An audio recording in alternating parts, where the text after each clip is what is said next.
BTS এর মেম্বাররা কোনো নির্দিষ্ট ধর্মে কিংবা নির্দিষ্ট ঈশ্বরে বিশ্বাসী নন।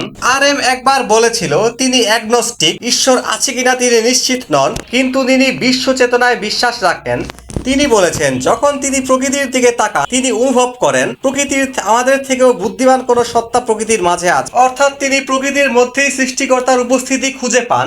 সুগা অত্যন্ত বাস্তববাদী। তিনি মনে করেন গান তাকে ঈশ্বরের মতোই নিরাময় করে দেয়। তার বিভিন্ন একক গানে তিনি নিজের অস্তিত্বের প্রশ্ন ও ভাগ্য নিয়ে অনেক কথা বলেছেন, যা এক কথায় আধ্যাত্মিক এবং দার্শনিক চিন্তাধারা। জিন ছোটবেলায় খ্রিস্টান পরিবারে বড় হয়েছে, কিন্তু তিনি মনে করেন দয়ালু হওয়া ও মানুষের সেবা করাই প্রকৃত ধর্ম। তিনি ধর্মীয় রীতিতে বিশ্বাসী নন। ভিউ কোনো নির্দিষ্ট ধর্মে বিশ্বাসী না হলেও ভাগ্য এবং অদৃশ্য শক্তিতে বিশ্বাস করেন। জিমিন বলেছেন মানুষের সেবা করা ও ভালো কাজ করাও ঈশ্বরীয় কাজ। যে হোক মনে করেন প্রতিটি পজিটিভ এনার্জি হচ্ছে এক ধরনের ঈশ্বরীয় রূপ। অর্থাৎ বিটিএস এর মেম্বাররা কোনো ধর্মে বিশ্বাসী না হলেও তারা বিশ্বাস করে মানবতায়, তারা বিশ্বাস করে ভালোবাসায়, অর্থাৎ মানবতা এবং মানুষকে ভালোবাসা, ভালো কাজ করা, এগুলোই সত্যিকারের ধর্ম। এগুলোর মাঝেই ঈশ্বরকে খুঁজে পাওয়া যায়।